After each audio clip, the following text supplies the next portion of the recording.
এই মুহূর্তে যাদের পাকিস্তানের সাধারণ মানুষের জন্য পাকিস্তানের জন্য মন কেঁদে উঠছে, তাই আন্দোলন করছেন, প্রতিবাদ করছেন, তাদেরকে আমি কয়েকটা প্রশ্ন করতে চাই। যখন আমাদের এই ২৬ থেকে ২৮ জন মানুষ মারা গেল, সাধারণ মানুষ যারা কোনো দোষ করেনি, তখন তো আপনার প্রাণ কেঁদে ওঠেনি, তখন তো আপনি রাস্তায় নামেননি, তখন তো আপনি প্রতিবাদ করেননি। এখন কেন? যখন পাকিস্তানের সৈন্যরা আমাদের সৈন্যদের নির্বিচারে মারল, আমাদের অনেক সৈন্য শহীদ হয়েছে, তখন তো আপনার প্রাণ কাঁদেনি। যখন এই খবরটা সোশ্যাল মিডিয়া বা নানান নিউজ চ্যানেলে এলো, পাকিস্তানে এই লেভেলের ধ্বংসলীলা চালিয়েছে ভারতবর্ষ, যেটা পাকিস্তান উল্টো ক্লেম করছিল এতদিন, ততদিন চুপ ছিলেন। কিন্তু যখন আসল ছবিটা সকলের সামনে এলো, হ্যাঁ ভারত পাকিস্তানে কি করেছে, পাকিস্তানের হাল কী করেছে, তারপরেই যত সমস্যা শুরু হয়ে গেল।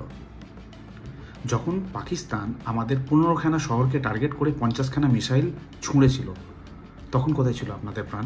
কাঁদেনি কেন? ভারতবর্ষের জন্য কেন উদ্বেগ তখন প্রকাশ করেননি? যদি আমাদের কাছে S-400 না থাকতো, তাহলে আমাদের এই শহরগুলো, এখানকার জনগণের কি হতো? এটা নিয়ে কেন ভাবেননি? এটা নিয়ে কেন প্রশ্ন তোলেননি? তার থেকে বড় কথা, আমাদের পশ্চিমবঙ্গে যখন মুর্শিদাবাদের একটা ঘটনা, এরকম অনেক ঘটনা ঘটেছে, মুর্শিদাবাদের ঘটনা রিসেন্ট পাস্ট, তাই মুর্শিদাবাদের ঘটনা বলছি, যখন মানুষকে মেরে রাতের অন্ধকারে বাড়ি থেকে বের করে দেওয়া হলো, তখন কেন এই সমস্ত মানুষের জন্য আপনাদের প্রাণ কাঁদেনি? যুদ্ধ আমরা কেউ চাই না। যুদ্ধ কখনো কল্যাণময় নয় মানুষের জন্য, কোনো দেশের জন্য, কোনো সমাজের জন্য। কিন্তু যখন কেউ আমাদের ঘরে ঢুকে আমাদের মা বোনদের মেরে যাবে, তখন গিয়ে শান্তির বার্তালাপ করব? আমি এই শিক্ষায় শিক্ষিত নই। আমার মনে হয় আমাদের দেশের 90% মানুষ এই শিক্ষায় শিক্ষিত নয়। যেখানে বিনা দোষে মানুষদের মেরে চলে যাবে জঙ্গি গোষ্ঠী পাকিস্তান থেকে এসে, তাদেরকে ছেড়ে দেবো এবং চুপচাপ বসে মজা দেখব, সেখানে শান্তির বার্তালাপ করব।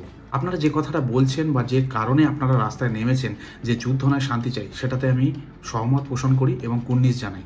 কিন্তু তার মানে এটা না যে কোনো দেশের জঙ্গি গোষ্ঠী, তাদের ছায়াতলে বড় হওয়া কোনো জঙ্গি গোষ্ঠী এসে আমাদের দেশের নিরীহ নাগরিকদের মেরে চলে যাবে, আর আমাদের এত শক্তি থাকার সত্ত্বেও আমরা বসে বসে দেখব এবং শান্তির বার্তালাপ করব। এটাতে আমি সম্মতি জানাতে পারছি না।